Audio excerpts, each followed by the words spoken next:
today we're joined by Susie Palmer-Trew. So you're co-founder of Everyday Change. Yes, Um, yes, ma'am. I believe Annie and Becky met you at an event and were like, you need to get this lady on the pod. Um, and I can't remember the name of that event now for the life of me. It was So the not another agile that's conference it. with Jack Hughes. Yeah, Yeah, so Jack's been on before with us, and Annie obviously has quite a long history with Jack. But yeah, that event I heard was a good one. I couldn't be there unfortunately, but yeah. So welcome to our pod standing out on the cloud. This was a little joke that it looks like I've got a little cloud hat every time we do this pod. But yeah, it's going to be great to chat to you today about all things change and how the world is needing to change and or embracing isn't. that change. Yeah, or isn't changing. Exactly. Yeah. So welcome. Thank you so much. Lovely to be here. No, no worries. So how did you end up in change, Susie? Was it on purpose? Do you know what? I think so many people end up here by mistake, and mine probably isn't much different. So I started off as a project manager. Loads of us start as project managers, and I started off working in construction, which was hilarious because I was a 21-year-old woman working in construction in the north of Lancaster, which is absolutely unheard of. Like there was only me. I was like, Yeah. morning. And then so like my career stayed in project management, and then I was at an event as part of my organisation when they announced a change. And the change was brutal. It was, like now very much part of the course is restructuring and redundancies, but then it wasn't. And they casually announced this redundancy process at 3 o'clock on a Friday afternoon and then sent everybody home. And the person I was sat next to just cried, just burst into tears and cried. And she's like, I've got a family, I've got a mortgage. Like, how do I Yeah. go home and tell them this? And it was that moment where, like, and that's probably that's my story, like the catalyst, where I was like, there has to be a better way for this to happen. Like, these things do happen and these things need to happen, sometimes for the right reasons, most of the time for the wrong reasons. But I don't ever want someone to cry on my watch. And then I started to look at what has to happen to be different. And change management wasn't a thing then. Like people No. didn't talk about it. It's 20 years ago. So I started just to explore different things around, I suppose, a bit around psychology, a bit about organisational design, and then change management started to come through, sort of like, from America and beyond, as like an Yeah. actual concept to be better and to be different. And that's when I said, that's what I'm here for, that's what I'm going to do. And Yeah. that's what I need to. And that one event in time has obviously shaped Absolutely. your Absolutely. future. If you could go back that sort of 10, 15, is there anything you would tell that earlier version of yourself that you know now that you don't get into change or Like, this probably isn't like change related, but just like calm down and slow down, will you? yeah. Time shifts as quickly as you can get through it, and you can create more drama than what you can handle. And you can do stuff that just doesn't need to happen because of somebody else's expectations or somebody else's ideas. And I think, even now it takes a lot for me to slow down. But if we can just like think before we do and think before we open our mouths, and if we just go slower, Yeah. I genuinely believe like life would be easier, change would be better, our shared experiences would have a bit more purpose and a bit more meaning if everyone just calmed the down a bit. Yeah, totally hear you. I mean, I've been That's a out to. technical phrase.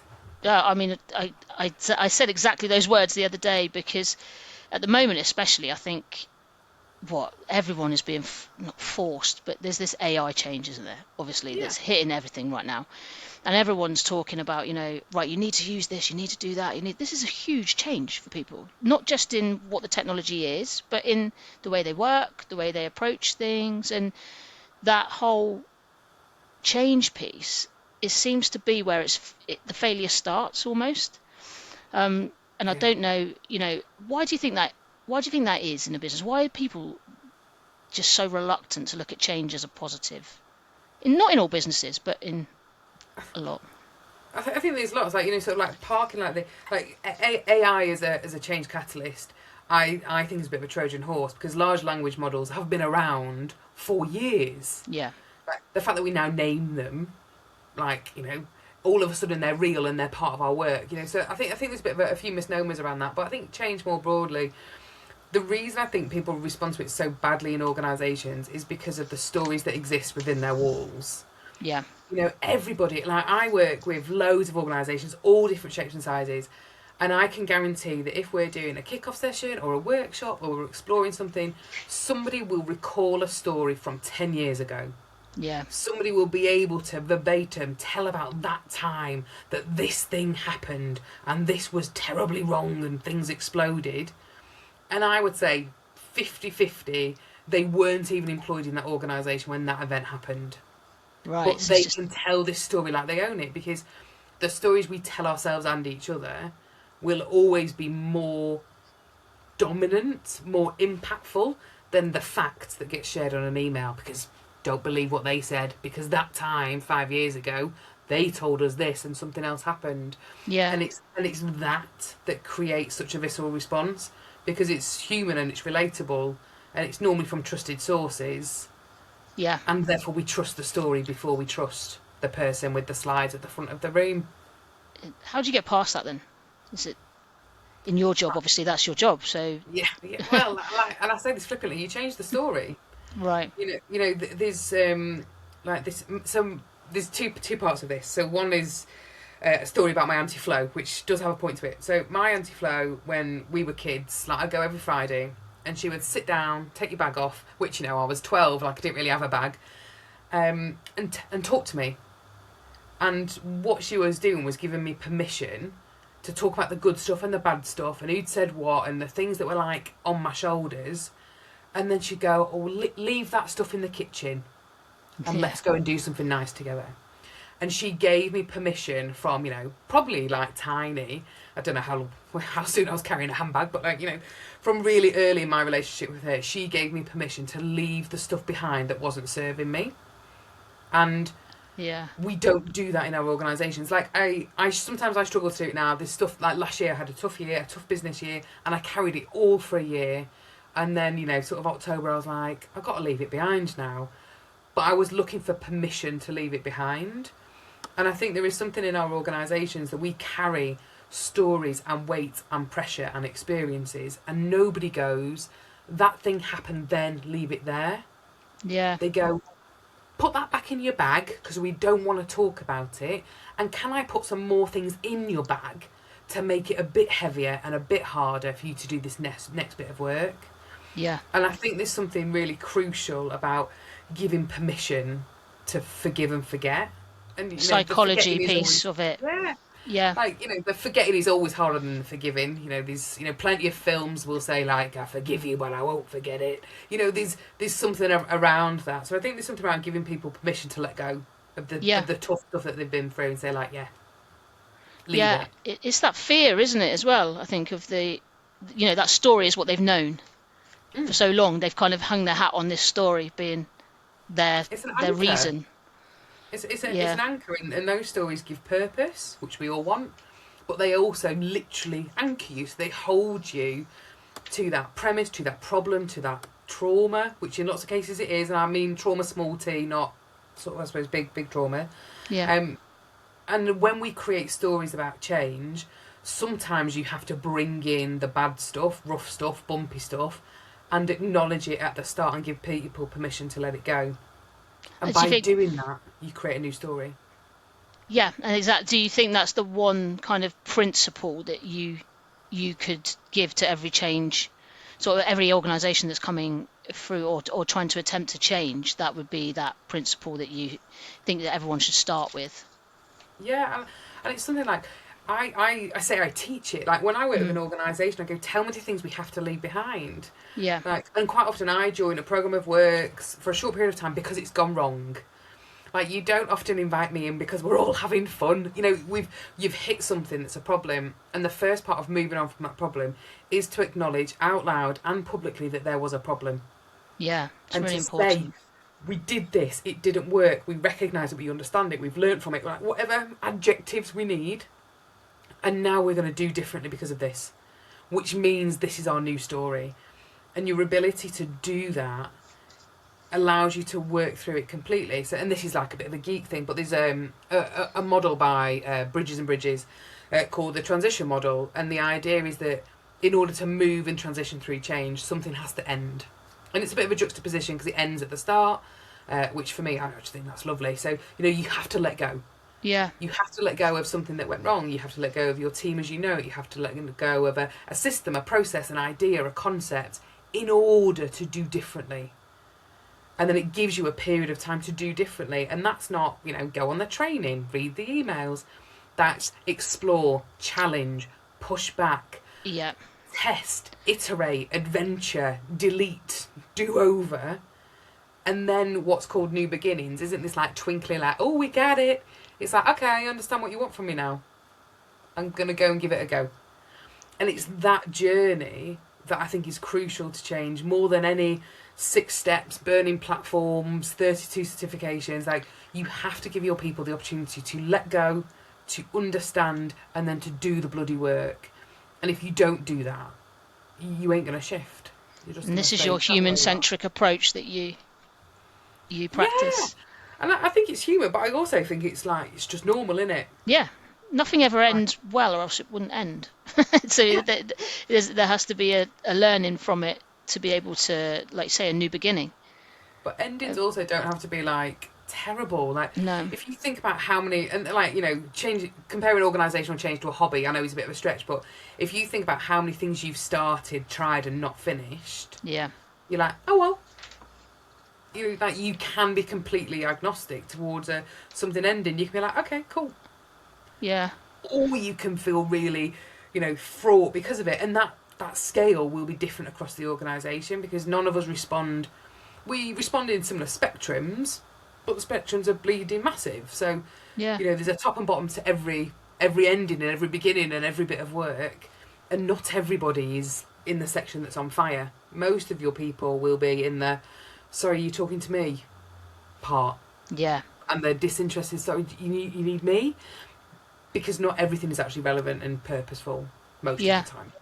And what do you think the subtle signs are of the resistance from teams that leaders can quite often miss, or they're just not seeing it? I would always say, I think apathy is the biggest sign of resistance, and it's the least watched for and the least caught. Yeah. People casually withdrawing from a conversation, discussion, bit of work sends more red flags than somebody going, you lot have got it wrong. If people speak up in resistance, it's because they care, and it's because they recognise that what you are doing is something they don't like, or how you are going about it they don't like, and they have an emotional response to it where they speak out and they go, no.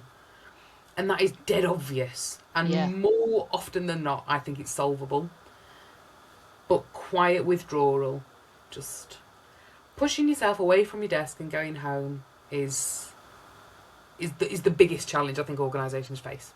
Especially given the nature in which everyone works now, after obviously pandemic and the remote way of working, and now we're more hybrid, and but people don't want to be hybrid, they want to be remote, but there's this kind of, we want everyone in the office. So you've got to watch this on so many different levels now, haven't you? I think. And delivering that change to hybrid or remote, what do you think is fundamentally different about trying to do that? I think the difference is when we were in offices, we thought we were engaging our people, because we would say, town hall, everybody in, and you would have 300 people sat there probably texting each other, or because it was the olden days, sat scrolling Facebook Marketplace, oh, nice fireplace cover, whilst seeing to be present. A sea of faces was present, was engagement, was people there, was people active. Whereas now what we get is a sea of screens, and some people turn their screen off, or turn their camera off, and at which point you see a sea of initials. They're not engaging. No, they probably are. They just don't want to stare at their face for another hour. We don't use the tools that we've got to test what that engagement looks like. I've got, I suppose, two extreme examples. Was a face-to-face engagement town hall event as part of a restructure pre-pandemic. We ran 3 sessions, got 300 people in each session, 900-ish people. Didn't we do well? 900 people, everybody knows about it. Their staff base was 5,000, so 20% sort of know about it, was actually the maths. Then post-pandemic, we did another very similar, same type of organisation, and we ran, again, 3 events. But in those 3 events, we got 1,200-ish people per session. So at which point, we tipped 60% of the staff group sort of knowing something about it. Now, I know when organisations compare those types of events, everybody will say the face-to-face was a more beneficial, more engaged event, more effective, more, better, because we were in person. Yeah. The maths tells me differently in terms of the volumes of people that were there, and the responses afterwards tell me differently because of the types of feedback we got, the types of responses, the type of challenging questions, because the face-to-face group asked less and little and easy.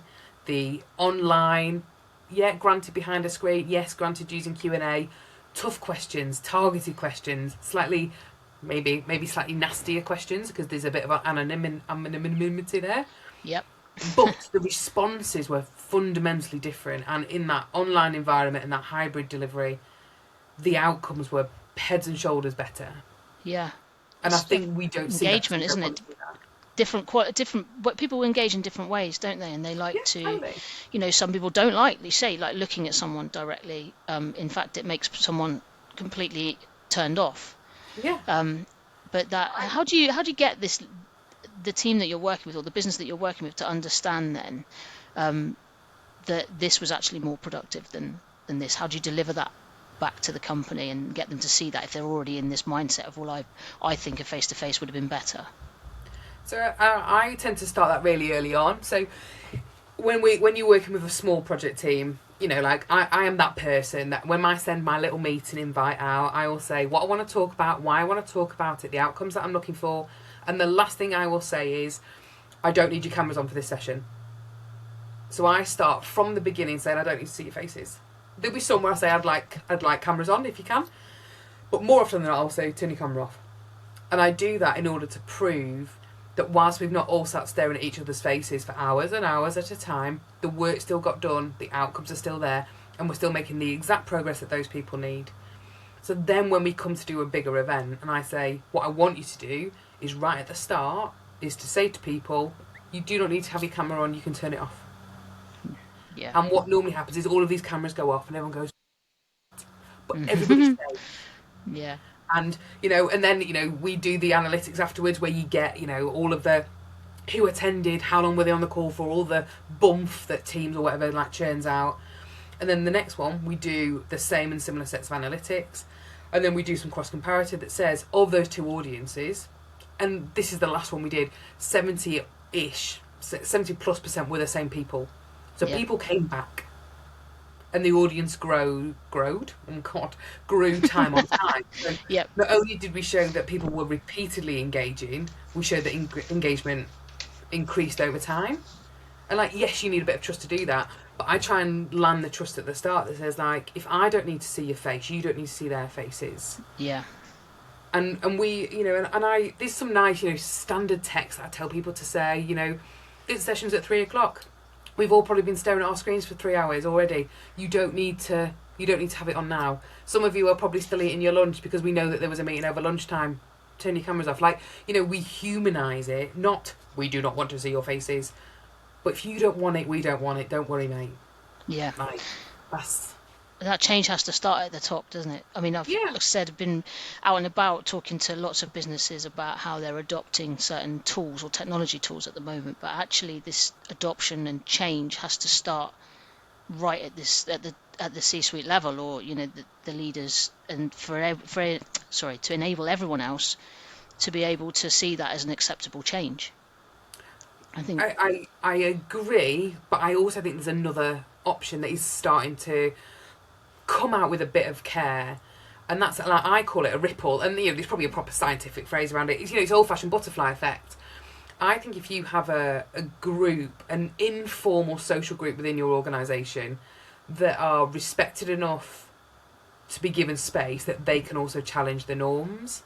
Yeah. What I mean by that is the work that I did, where I said that I'm going to have my cameras off. The 3 people that I was working with went back to their teams, and they then started to introduce this concept of meetings without cameras. And they would use the same line, don't want your camera on, do you want your camera on? And then this group started hosting and facilitating meetings, not linked to our work, not linked to our project, where this concept of cameras off, but engaged contributions on, started to happen across this organisation. So Really? almost like a camera off norm became a norm, to the point where there was like an exec steering group, which I was presenting my wiffle waffle at, and the person that was chairing it, they did a rotating chair, and they said, "This is not something I would normally do, but I have seen it work in practice. So for those of you who need a different headspace today, I invite you to turn your cameras off if you want." And they did not know it had come from me. So they did not know that I was the catalyst behind those first conversations, but they'd seen it in practice with their teams and they'd experienced it and they'd got value from it. And they were literally like giving it a go Yeah. at a level. Yeah, it makes sense. Now, whether they then role modelled it and it went further, I won't know, and I probably don't want to go and poke the bear just in case everyone stopped as soon as I left, because that also Yeah. but to see something like that ripple up without a top down mandate was just one of those like woohoo moments. So And I like that. Ripple up. Ripple up's a good way of.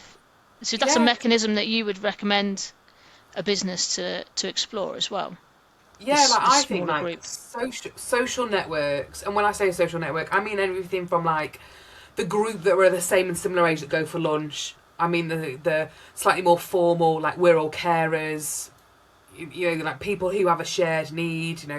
I work with lots of universities, so they quite often have like BAME networks or LGBTQ networks, and they bring a group together that have a shared social norm or a characteristic that they want to talk about.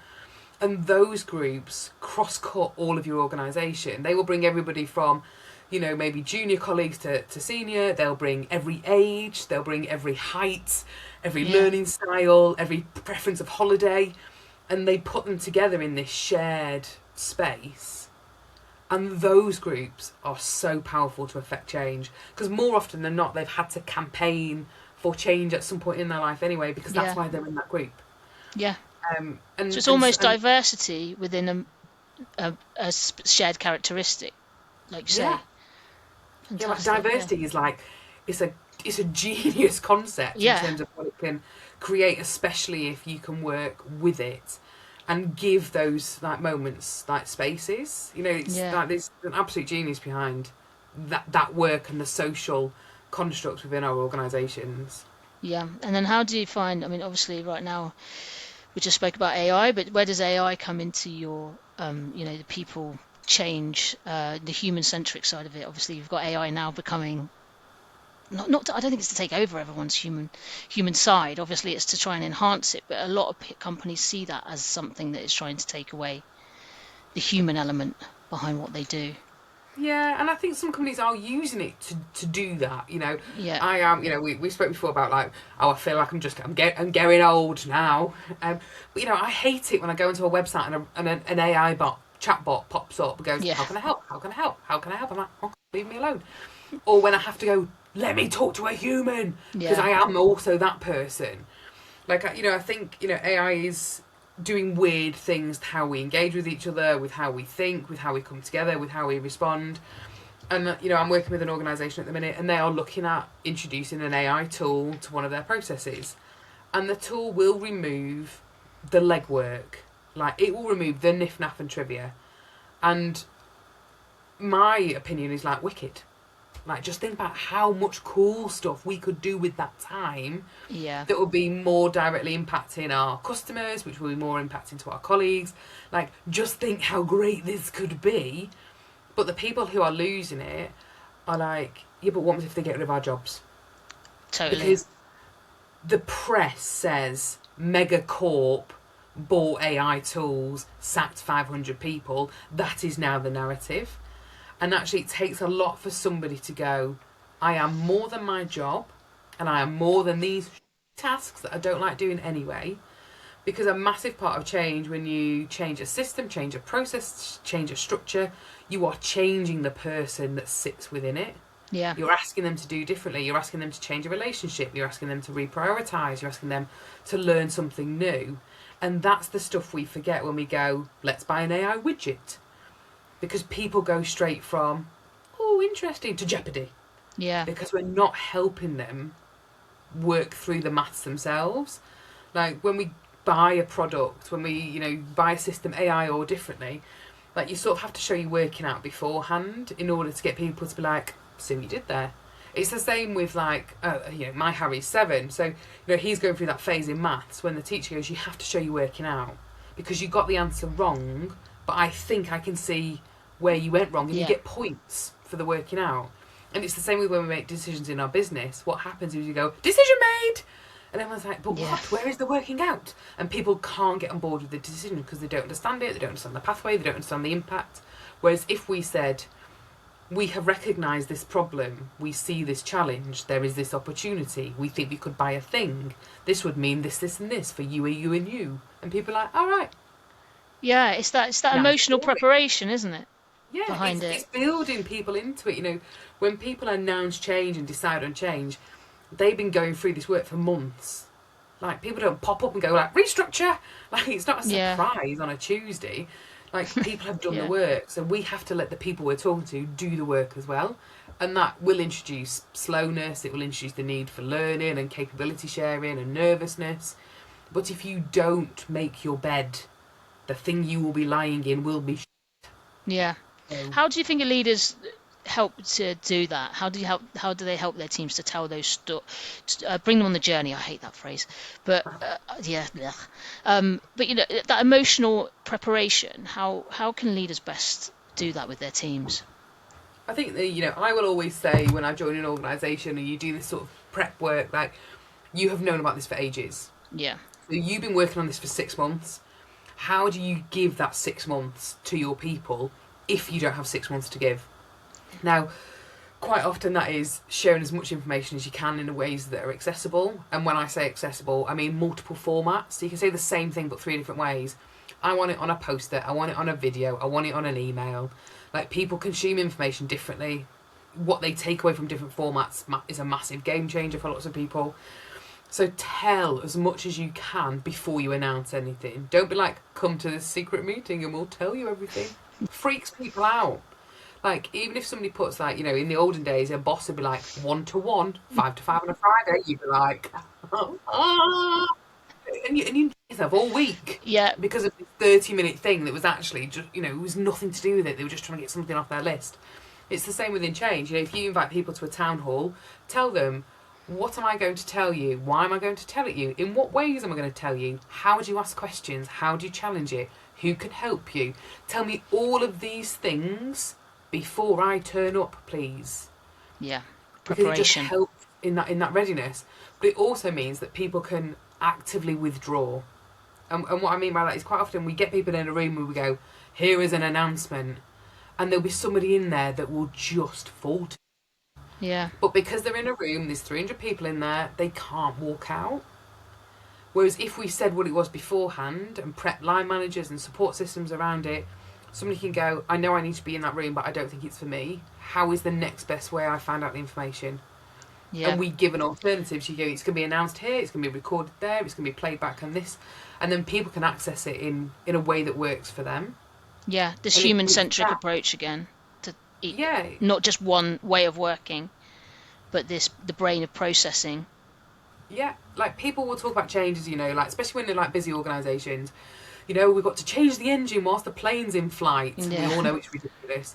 But actually what we also need to do is make sure you've got enough runway to get the plane off the ground so you can change the engine. And it's the runway of getting your people, like, involved and to a certain level of knowledge, which is the thing that changes loads of organisational responses and loads of individual responses. Because what you're not saying is, I need you to like it. Mm-hmm. I don't think at any point during a change should you be like, do you like it yet? Because most people won't care. But do you understand it? Do you understand what is happening and why it is happening? Like, you need 2 yeses before your plane can get off the ground. And that's something that I think organisations miss. They announce when the plane is in the air. I was about to say, what do you think is where businesses measure the wrong thing? What do you think is that metric that they measure the most in the wrong way? No, true. Like, and I don't mean that in an unfair way. Like, measuring sentiment is hard, yeah? Yeah. Like, I change my mind all the time. Like, I think it's hard to measure something that is so personal and so unique and so open to interpretation. But in organisations, they tend to measure their like inner circles. So like me and my team, me Yeah. and their team, my exec and their team, and like, you know, who do we reach? And, you know, it ends up being a bit 6 degrees of separation. But I think as an organisation, you can look at how your organisation is constructed hierarchies, you know, like job titles and teams, and, you know, how does it stack in the old like organogram tree. I think you can look at it in terms of some of those more social dimensions, in terms of how does your organisation segment differently. And I would look at, you know, basic stuff. You can do it by age and you can do it by career stage. They are two massive, massive tells in an organisation as to how people are going to respond and how they do respond. And then across those sort of like groupings, you know, you've got team based, and then you've got a more bespoke segmentation. You can then pull together small groups of people and ask them, and literally say, how is it? Yeah. Now, they're never going to represent the full organisation, but if you are asking the 18-year-olds and the 70-year-olds, you're going to have a pretty good view as to what it is. Yeah. If you're asking the people that have worked in your organisation for 30 years and those who've been there for 3 months, you're going to have a pretty good view as to what is happening and what needs to be different. And then for organisations that have trade unions, bring them in as soon as humanly possible, like inform them about it, teach them about it, upskill them so they can do their jobs better. Invest in your trade union, because then when they represent your people, they will not do so shooting you in your knees. No. And that's what we forget. Help them to help you. Yeah. Make them part of the process. Yeah. Yeah. And I think, how do you continue the change? So obviously change sounds like it should be a change, and once it's done, we've changed. But how do you continue that change? Because it doesn't just stop, does it? It's a continual process, I suppose. Yeah, and I talk about like it's not a real concept, but I talk about this idea of a change continuum, because what we basically have is when one thing has ended, something else has already started. And it's this idea that as an organisation, like, I think we need to operate change more as like an ecosystem sort of approach. So we need to build the skills to understand it and navigate it like into our roles. We need to build the time in. We need to understand what the change landscape is, like what's happening where, what's hitting who. And some of this is really basic stuff to have. But, you know, as humans, we do not respond well to always being in like a state of stress, which is ultimately what change creates for lots and lots of people. You know, the ability to calm people down and allow people to not change for a while is really important. And, you know, I use a slightly ropey analogy of like a proper athlete. When they're training for an event, they have a build-up, they have the event where it's like, go for it. And then they have a lovely wind down and a quieter period of time. And then they train again, and then they have their event. And you end up with these lovely peaks and troughs.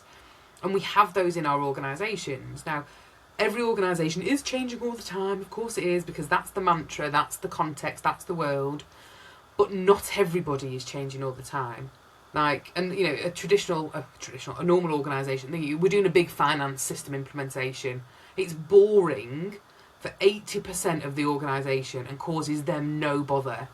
So give them permission to not bother.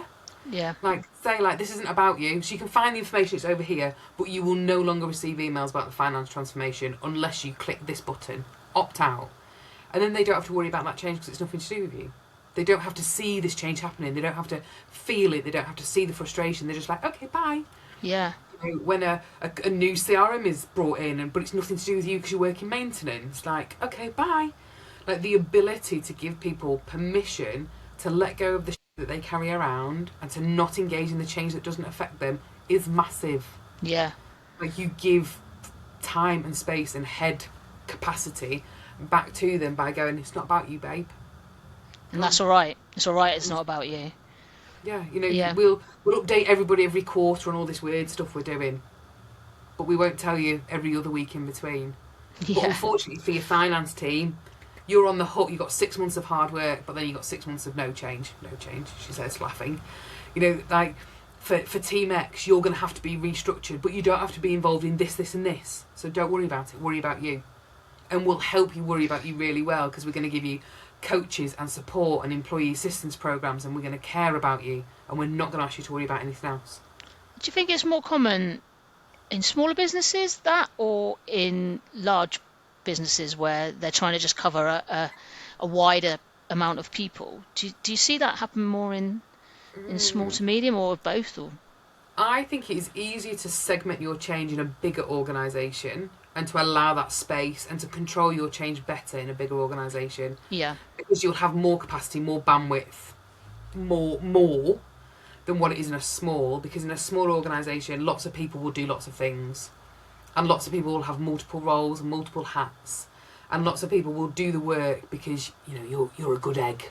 yeah, So you end up stiffed with lots of things because your job title doesn't protect you from being brought into lots of things. yeah, And especially if you're in like it sounds mean when I say this, like quite often when businesses scale up and become like a proper business, yeah, and they say we're not a scale up anymore, we're not this like this business idea, like they are often on the hook for, I suppose, causing lots more pain during change, because they're trying to reach this moment where they stop being the thing that they were before. yeah, And it needs everybody to get people over this line, and that creates, I think, a lot of undue stress, because not everybody can help carry the business over that line.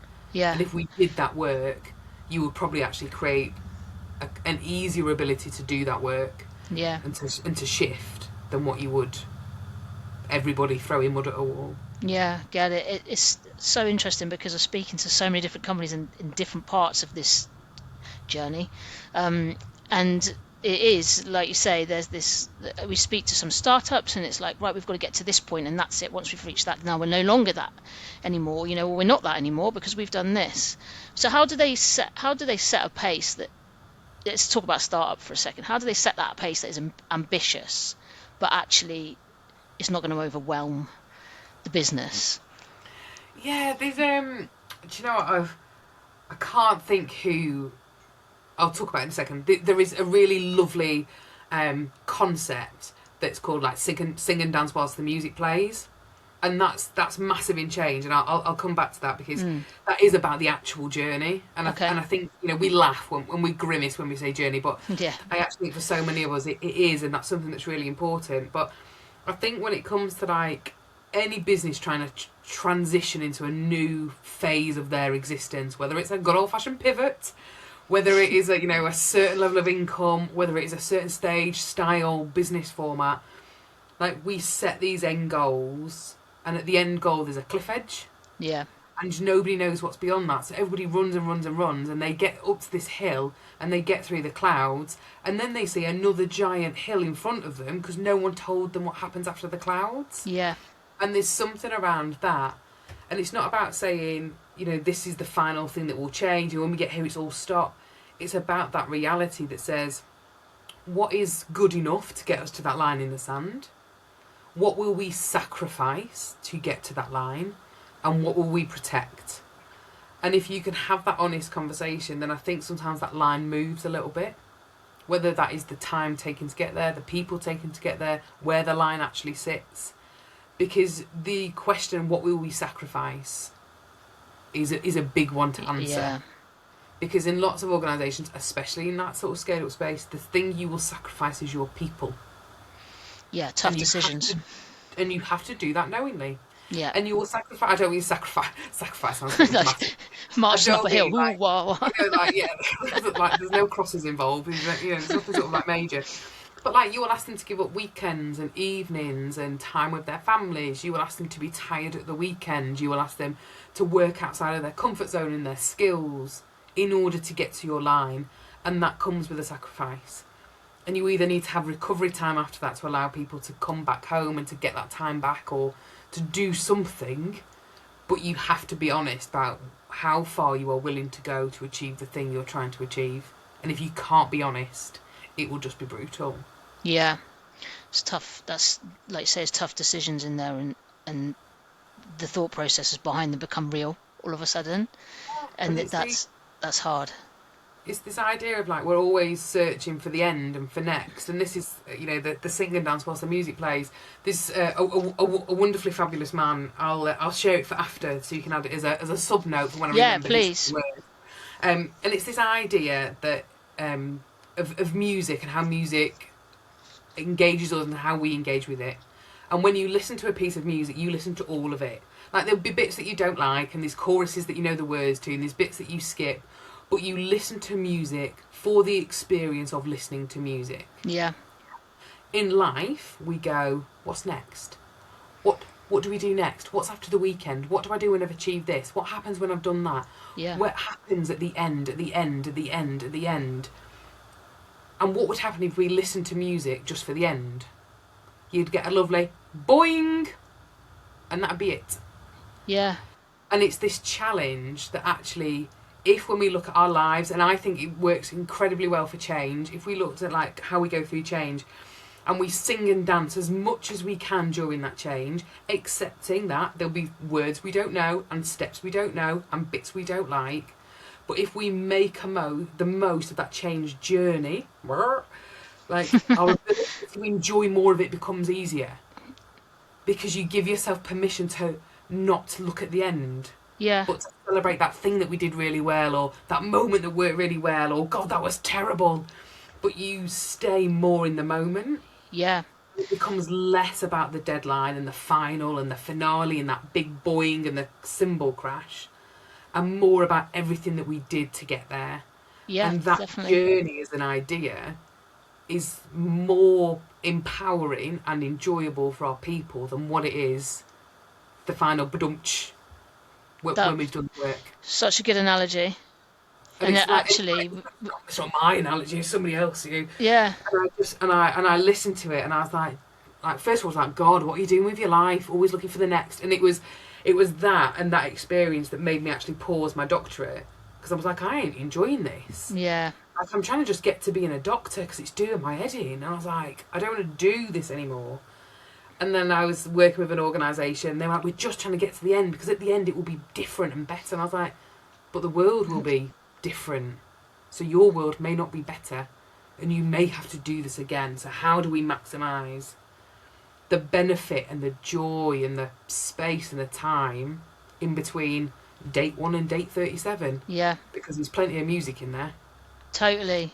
And that's probably a really nice place. I mean, that for us to end, but it's such a really lovely takeaway to go away with, I think, in terms of the change process. But what would be your top, here we go, I'm going to put you on the spot, top 3 non-negotiables for a successful change for leaders to listen to or to adapt and do? I would probably start with my early career. Slow down. Yeah. During change, you are often not able to give more money, more people, but you can always find more time through stopping something or slowing something or doing something differently. So slow down and give the time where you can is always there. Ask more questions than the things that you say out loud. So invite more people in, create more space for feedback, ideas, challenges, pushback. So ask the questions. And my last one is do it as yourself. Like, turn up, and I'm not talking like, this isn't like an authentic self claptrap sort of like message. Yeah. But like, turn up as a real life human. Remember who you are. Bring with you the weight of your own family and your rubbish weekend, and not to make it about you, but to go into those conversations with absolute empathy that you are a human and they are a human and they are going to have the same and similar needs as you. So go in as yourself and allow yourself to meet them where they are. Empathy is something that is spanning across so many different processes and businesses right now. Leading with empathy, approaching with empathy, so many different things now are talked about, aren't they, as being really relevant to people, not just their personal life but their work life as well. You look at things like menopause, neurodiversity, leading with empathy, and that approach, that human-centric approach, is now across all sectors and spaces that we speak to as well. Yeah, like, people are carrying so much stuff that you just don't even know about. People turn up to work and they're already exhausted. Yeah.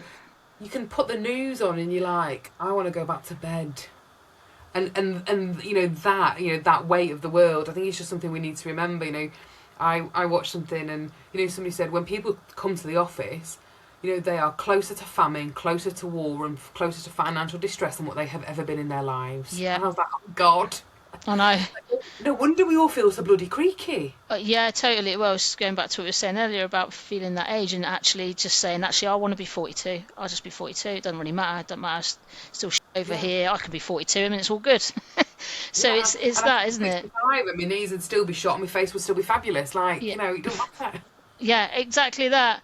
But thank you so much, Susie. I've Thank you. literally absorbed all of that like a sponge because, like I said, we're talking to so many businesses right now who are going through different journeys and for change and adoption. But I'm hoping that we're going to put Susie's contact details up. So if anyone's got any questions or they'd like to speak to you about part of their change journey, then you'd be available. Um, Absolutely. cool. And I haven't just stitched you right up there by saying that. And you're going to come off it and go, Calls, bye. but yeah, it's been really lovely to talk, not only about the fact that we lie about our age, but about some really useful change tips as well for businesses. Yeah, thank you. Thank you.